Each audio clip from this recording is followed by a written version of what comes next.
as we hop into the game here. Yep, and there's a jet, by the way. Just want to point it out. Bravo 5, he's flying in the jet.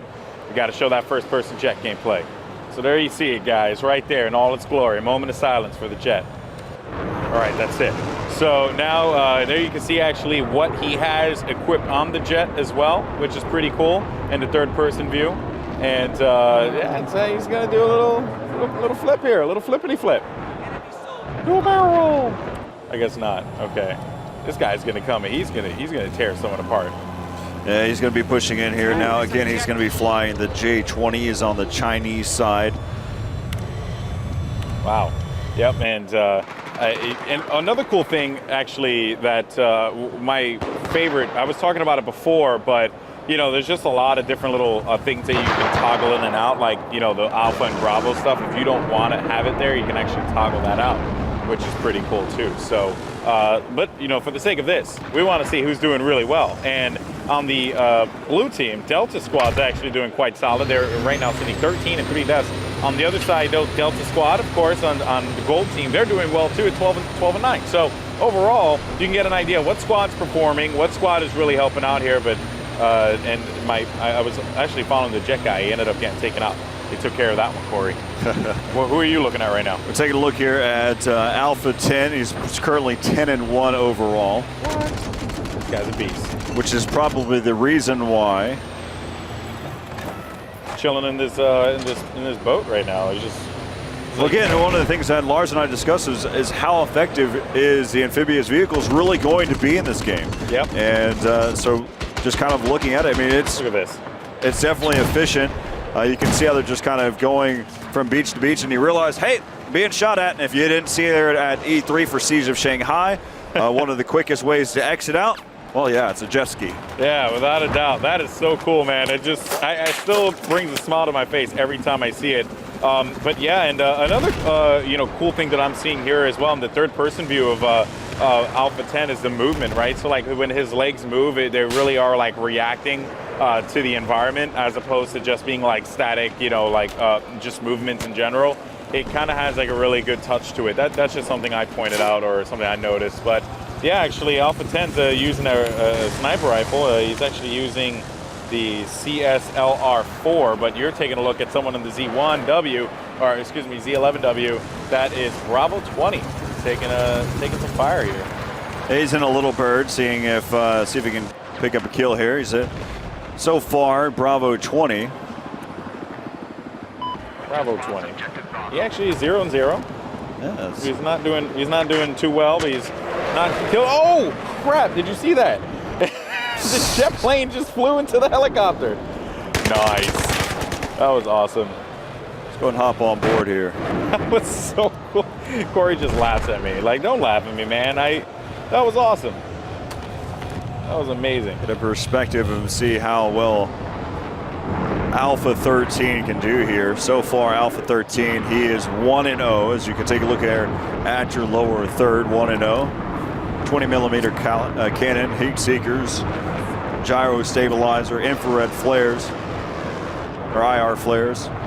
Oh, this guy's got a lot of great control too. Yeah, he actually. I'm looking at his first-person view. I thought he was gonna dive into the water there, but he managed to stay alive. So that was definitely pretty sick.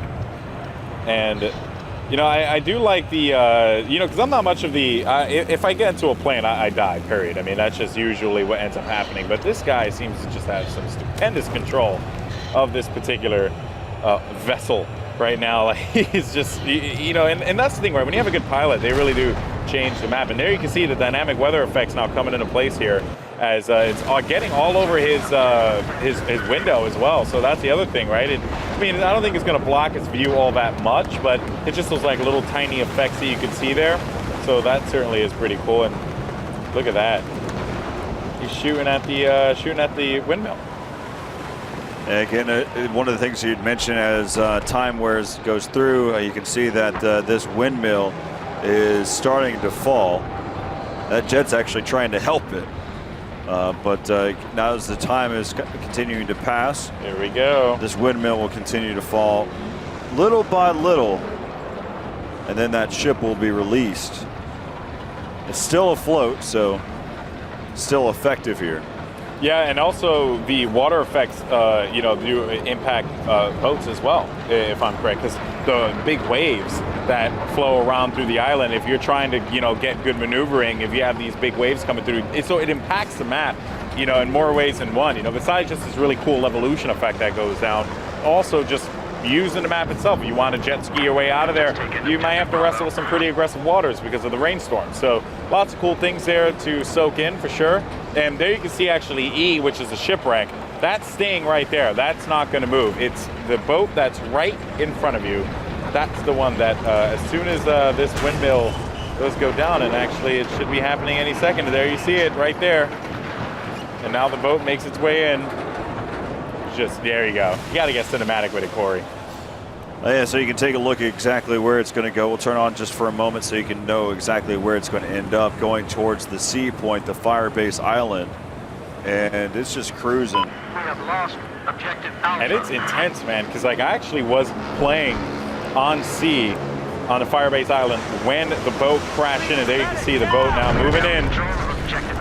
And look, see, imagine being right there as this boat makes its way in, like being toward the side of it. It really does change a lot. And you see how the building just comes crumbling down after getting hit by a ship. Who'd have thunk? Who'd have thunk it, you know? So now this changes the map, right? This one guy's like, holy crap, a boat just landed right on the island. What am I gonna do? Well, there's something on the boat. And actually, Corey, why don't you tell people how this actually impacts the Firebase Island? Yeah, so I haven't had the chance to really see exactly see it being used yet, but it's one of the things that the commander has the ability to use. So again, it just changes there for the game. So again, we just saw the ship go from that windmill way out in the distance to this point right here, which in the beginning it just looked like it was a part of the background. Yeah. Just extra element in the game that just makes it look prettier. But in all, just looking at it now, it's actually a part of the game. It's part of the Levolution here. That's right, and you also gain access to an anti-air gun as well through the boat. So that's a pretty big change there. That's there you can see right there, that anti-air gun. You get access to it, but you have to control the island. You have to control C in order for you to access it. Again, it's a commander feature. We haven't really seen it used just yet, but it is a commander feature. You have to have that control, and it is awesome. So just like in the way, you know, in the last, you know, Siege of Shanghai, the way that it really changed the map, this one also changes the map because it also blocks off this portion of the map here, because the seaside, it blocks it off quite a bit here from incoming fire from B. So that does change the element of the map and makes it rather different, which is pretty cool. I believe it's B that that the shots come down from. Yeah, it's B. So again, lots of cool stuff there. Take a look here. You can see that these players are going to be up here on top of the roof of that broken building. They're actually giving a lot of cover fire for their teammates, just trying to clear out that sea point. The guy below them too. And there is a player that you mentioned that is right below them that actually may be taken out here in just a moment. Again, this is just this nice little firefight action that's happening here. And they have, I think maybe that player might actually be stuck inside of the building. No, yeah, No, actually, they went after him. They chased him down, and they saw that he was there. He popped up and went for the kill. So good stuff there by that group. C now completely into control of the blue team, as D, which is going to be right across from them, that has still some players on gold team that are trying to hold it down. Yeah, so the Chinese again having control now. If we take a look at the overview, you can see that you've got currently the A, B is contested currently. C belongs to, so A and C belong to the Russians, and then D and E belong to the Chinese. As we just kind of take a look at the overall, we'll go ahead and hop back in here with Alpha 13, who's going to be the pilot here for this jet.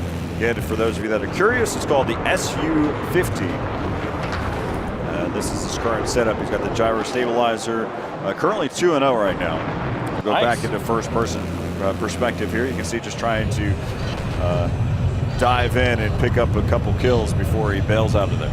Yeah, I mean, you know, when you have a jet, you are pretty much a target in the sky there, especially with anti-air weaponry, just like what we saw there on sea. But fortunately for them, they do control that. So now a lot of pressure is going to be applied here on the east side shipwreck as this guy Alpha 13 is going to have to drop back and get another good pass on it again, which it seems like he was going to try and get. There you can see the other carrier. That's where the Russian team spawns, the blue team. They end up spawning in that area, but yeah, who are you taking a look at now, Corey? Now we hop on board here with Alpha 20, which is currently in this anti-air.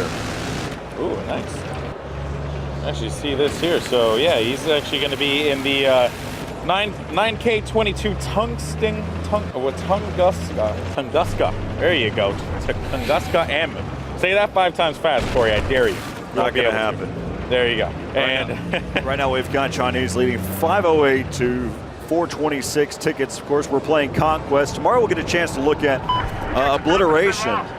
That's right. Which we have, both teams have 3 points. 3 points that they need to defend. And there's a bomb, just a randomized bomb that's laid out there. You take that bomb to an MCOM point, the opposing team's MCOM point. You blow that up. There's 3 of them, so you do that 3 times. Yep, that's going to be pretty cool to watch. Of course, that's something new. And we are going to get some great opportunities to talk about other features in Battlefield 4 as well. So I'm really stoked about that. That's going to be in the later days of this show that we're doing here for you fine people in Gamescom, and of course watching at home on Twitch TV. Once again, guys, if you want to get social about it, talk to us on Reddit.